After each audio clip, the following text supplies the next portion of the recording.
ഇപ്പോൾ L D എഫിലുള്ള Jose K Mani വിഭാഗം കേരള കോൺഗ്രസ് എം പാർട്ടി തിരികെ യു ഡി എഫിലേക്ക് പോവുകയാണ്. രണ്ട് കൈ നീട്ടി യു ഡി എഫ് അവരെ സ്വീകരിക്കാൻ തയ്യാറെടുത്തിരിക്കുകയാണെന്നാണ് ഇപ്പോൾ വരുന്ന ഏറ്റവും പുതിയ റിപ്പോർട്ടുകൾ.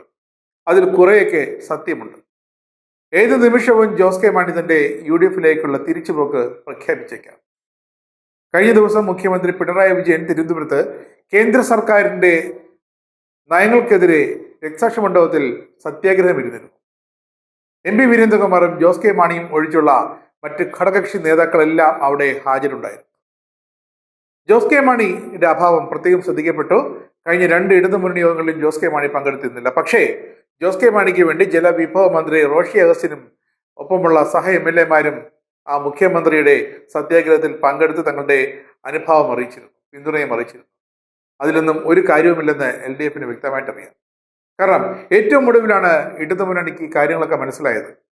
2 ദിവസം മുമ്പാണ് പ്രതിപക്ഷ നേതാവ് വി ഡി സതീശൻ സിനഡ് നടന്നിരുന്ന കാക്കനാട് സെന്റ് തോമസ് മൗണ്ടിൽ സീറോ മലബാർ സഭയുടെ ആസ്ഥാനത്തേക്ക് രാത്രി ഔദ്യോഗിക വാഹനം ഉപേക്ഷിച്ച് കടന്നു നിന്നത്. എന്തായിരുന്നു കാര്യം? ജോസ് കെ മാണിയുടെ പാർട്ടിയെ ഇടതുമുന്നണിയിൽ നിന്നും വലിച്ചെടുത്ത് യു ഡി എഫിലേക്ക് കൊണ്ടുവരിക എന്ന സുപ്രധാനകരമായ അതിനിർണായകമായ ഒരു ദൗത്യം നിറവേറ്റുന്നതിനുള്ള പ്രാരംഭ നീക്കങ്ങളായിരുന്നു അത്. വി ഡി സതീശനെ സഭാ ആസ്ഥാനത്ത് മാർ റാഫേൽ തട്ടിലും major archbishop Mar Raphael തട്ടിലും ആർച്ച് ബിഷപ്പ് മാർ പാമ്പളനി ചേർന്ന് വിളിച്ചു വരുത്തുകയെന്നതാണ് ഇപ്പോൾ സഭാ ആസ്ഥാനത്ത് നിന്ന് ലഭിക്കുന്ന ഏറ്റവും പുതിയ വിവരങ്ങൾ.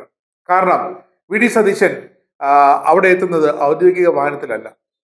ജോസ് കെ മാണിയെ എങ്ങനെയെങ്കിലും യു ഡി എഫിലേക്ക് അടുപ്പിക്കുന്നതിന്റെ ശ്രമമായിട്ടാണ് പിതാക്കന്മാർ വി ഡി സതീശനുമായി പ്രാരംഭമായി ഈ ഒരു ജോസ് കെ മാണിയുടെ താല്പര്യം അറിയിച്ചത്. പിന്നീട് നടന്നത് കേരളത്തിലല്ല, ഇന്ത്യയിലെല്ലാം തുടർ ചർച്ചകൾ. ദുബായിലായിരുന്നു മറ്റു ചർച്ചകൾ. കാരണം ജോസ് കെ മാണി ഇപ്പോൾ ദുബായിലാണ്. യു ഡി എഫിലെ പ്രധാന ഘടകകക്ഷി നേതാവ് ഇപ്പോൾ ദുബായിലുണ്ട്. മുസ്ലിം ലീഗിന്റെ അഖിലേന്ത്യാ ജനറൽ സെക്രട്ടറി PK കുഞ്ഞാലിക്കുട്ടി, അദ്ദേഹവും ദുബായിലുണ്ട്. ഇരുവരും തമ്മിൽ കൂടിക്കാഴ്ച നടത്തിയത് ദുബായിൽ വെച്ചായിരുന്നു. അങ്ങനെ വളരെ വ്യക്തമായ ചില തീരുമാനങ്ങളാണ്, നിർണായകമായ തീരുമാനങ്ങളാണ് ആ ദുബായ് കൂടിക്കാഴ്ചയിൽ ജോസ് കെ മാണിയും കുഞ്ഞാലിക്കുട്ടിയും തമ്മിൽ ഉണ്ടാക്കിയെടുത്തിരിക്കുന്നത്. യു ഡി എഫിൽ കോൺഗ്രസിന്റെ സ്ഥാനാർത്ഥി പട്ടിക പ്രഖ്യാപിച്ചാലുടൻ കേരള കോൺഗ്രസ് എം ജോസ് കെ മാണി വിഭാഗത്തിന് എത്ര സീറ്റുകൾ ലഭിക്കുമെന്ന് വരെ കണക്ക് കൂട്ടി വിലപേശിയാണ് ഇപ്പോൾ കരാർ ഉറപ്പിച്ചിരിക്കുന്നതും ഏതാണ്ടൊക്കെ. PK കുഞ്ഞാലിക്കുട്ടിയുടെ നേതൃത്വത്തിൽ ഇത്തരമൊരു കോൺഗ്രസിലേക്കുള്ള യു ഡി എഫിലേക്കുള്ള തിരികെ പോക്കിന് വേണ്ടി മറ്റൊരു പ്രധാനപ്പെട്ട വ്യക്തിയുമായും ജോസ് കെ മാണി സംസാരിച്ചു എന്നാണ് ജോസ് കെ മാണിയുടെ അടുത്ത കേന്ദ്രങ്ങൾ വ്യക്തമാക്കുന്നത്. മറ്റാരുമല്ല, സോണിയാഗാന്ധി.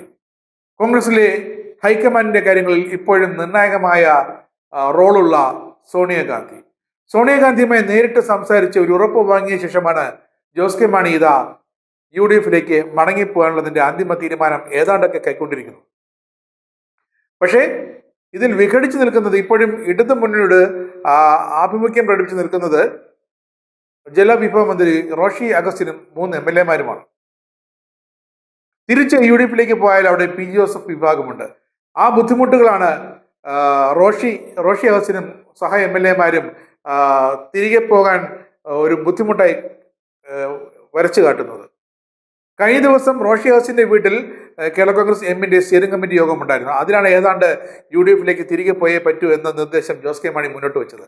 അതിനുശേഷമാണ് ജോസ് കെ മാണി ദുബായിലേക്ക് പോകുന്നതും PK കുഞ്ഞാലിക്കുട്ടിയെ കാണുന്നതും അവിടെ നിന്നും ഇരുവരും ചേർന്ന് സോണിയാഗാന്ധിയുമായി ബന്ധപ്പെടുന്നതും ഏതാണ്ടൊക്കെ ഒരു സമവായത്തിലേക്ക് എത്തുന്നതും. ജോസ് കെ മാണി തിരികെ എത്തുമ്പോൾ അടുത്ത ദിവസത്തിൽ ജോസ് കെ മാണി കൊച്ചി നെടുമ്പാശ്ശേരി വിമാനത്താവളത്തിലേക്ക് എത്തുകയാണ്.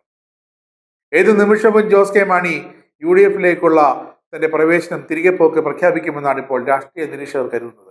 അതുകൊണ്ട് തന്നെയാണ് വി ഡി സതീശൻ ഇന്ന് ലോക്ഭവന് മുന്നിൽ നടന്ന രാപ്പകൽ സമരത്തിനിടെ പ്രഖ്യാപിച്ചത് വിസ്മയങ്ങൾ ഒരുപാട് സംഭവിക്കാൻ പോവുകയാണ്, UDF പ്ലാറ്റ്ഫോമിലേക്ക് പ്രതീക്ഷിക്കാത്ത പലരും കടന്നു വരും.